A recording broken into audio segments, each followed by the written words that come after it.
मैं कमलेश चौधरी और कमलेश केला गढ़वा झारखंड से। सबसे पहले तो आज हम यहाँ पर इस उद्देश्य से उपस्थित हुए हैं कि आज बाबा साहब अम्बेडकर की जयंती है।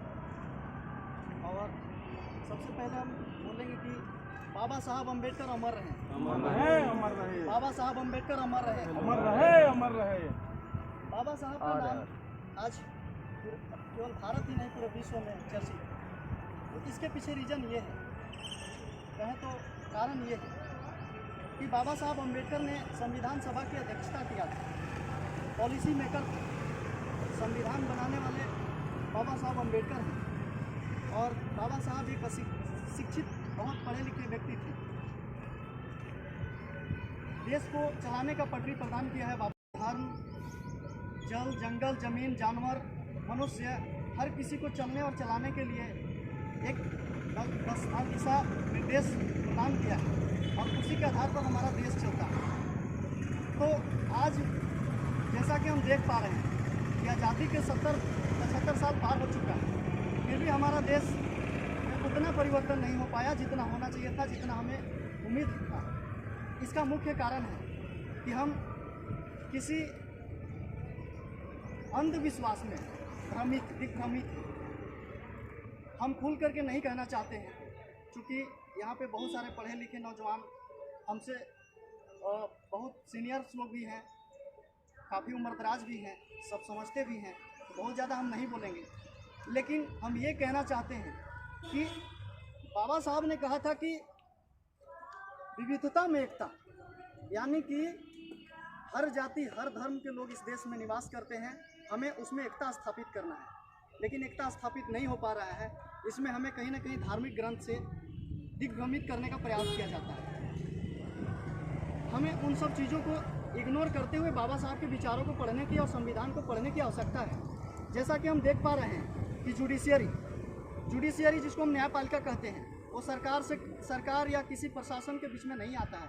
जुडिशियरी एक स्वतंत्र न्यायपालिका व्यवस्था है जिसमें देश के सभी जल, जंगल, जमीन, मनुष्य, हर प्राणी को, हर जीव जंतु को न्याय मिल सके। केवल हमें नहीं न्याय मिले, जानवर, जल, जंगल, जमीन को भी न्याय मिले, ये भी न्याय दिलाने का काम जुडिशियरी का है। जैसा कि आप आज बात कर रहे हैं कि हंसदेव जंगल को काटा जा रहा है, तो ये जाहिर सी बात है कि अनुसूची 5 में हमारा झारखंड भी है। झारखंड में भी जल, जंगल, जमीन का हनन हो रहा है। यहाँ के खनिजों का इनलीगल तरीके से उठाया जा रहा है। यहाँ के लोगों को शोषण किया जा रहा है, सताया जा रहा है। और इसका मुख्य कारण है, जब हम इस केस को लेकर के जुडिशियरी में जाते हैं तो हमें न्याय नहीं मिलता है। तो आज हम स्पष्ट कर देना चाहते हैं कि जुडिशियरी में हमें न्याय क्यों नहीं मिल रहा है। जुडिशियरी में बाबा साहब अम्बेडकर ने सन 1949 में एक संविधान सभा में एक बहस हुई थी। उसमें बाबा साहब ने कहा था कि जज की नियुक्ति में केवल एक जज पर छोड़ देना देश के लिए गद्दारी होगा, और आज वही हो रहा है।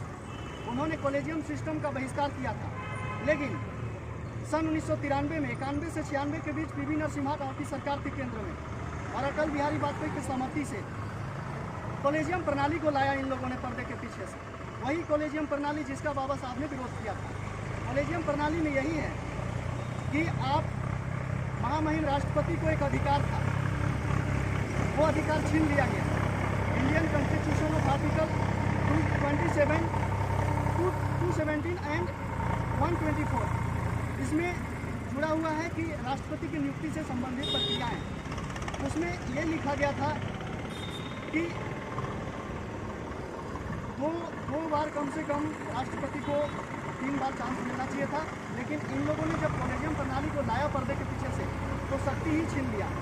एक बार अगर जुडिशियरी ने 5 जज का बेंच ने अगर किसी का नाम प्रस्तावित कर दिया, ये इच्छुक है और सक्षम है, इनके पास योग्यता है जज बनने के लिए, तो उनके पास 5 साल या 10 साल का हाईकोर्ट में न्याय वकालत का डिग्री होना चाहिए, और उस योग्यता के आधार पर उनका चयन होता है हाईकोर्ट में, सुप्रीम कोर्ट का जज का। उसमें देख रहे हैं कि हम जातिवाद देख रहे हैं। एक ही जाति के ज़्यादा से ज़्यादा जज बने हुए हैं ना, वहाँ पे SC ST के जज हैं औसत मात्रा में, ना वहाँ पे OBC के जज हैं। अब बताइए, SC ST OBC मिला के 85% है इस देश पर, तो 85% का हक अधिकार कहाँ से मिल पाएगा? केवल एक जाति अगड़ी जाति के वहाँ पे जज बने हुए हैं। वहाँ पे अगर जुडिशियरी में देखा जाए तो धनिक तंत्र हावी है। वहाँ पे पैरवी, परिवारवाद, जातिवाद और एक पक्षपात हावी है। अगर जहाँ न्यायपालिका में जज की नियुक्ति की बात आती है तो वहाँ पे देखा जाता है कि फलना के भतीजा है, फलना के चाचा है, फलना के मौसेरा, फुफेरा, ममेरा, फलना के गर्लफ्रेंड है, ऐसे जज बना दिया जा रहा है। और हमारे SC ST OBC भाई लोगों को अनपढ़ रखने के लिए यहाँ तो भारत में अभी जो है वर्तमान सरकार वो तो 28% एजुकेशन पर टैक्स लगा दिया, जिसको हम लोग गबर सिंह टैक्स के नाम से जानते हैं आजकल। तो हमें तो अशिक्षित रखने के लिए ये टैक्स लगाया गया है। ये झुग्गी झोपड़ी में जो निवास कर रहे हैं, इनको पढ़ने में दिक्कत आए, तरह तरह की समस्याएं हैं, पारिवारिक समस्याएं, बीमारी, सरकारी सब समस्याएं, जो नए नए नियम कानून हमारे ऊपर थोपा जा रहा है, इस तरह से हमें कमज़ोर करने का प्रयास किया जा रहा है। और इसका न्याय अगर हम मांगने जाते हैं जुडिशियरी में तो हमारे जज है ही नहीं, ना SC ST के औसत जज हैं, ना OBC के जज हैं, तो फिर हमें न्याय देगा कौन? वहाँ न्यायपालिका में पक्षपात चल रहा है। राष्ट्रपति महोदय के पास एक बार बिल भेज दिया जाएगा कि ये फलना को हम प्रस्तावित करते हैं, ये जज के योग्य है।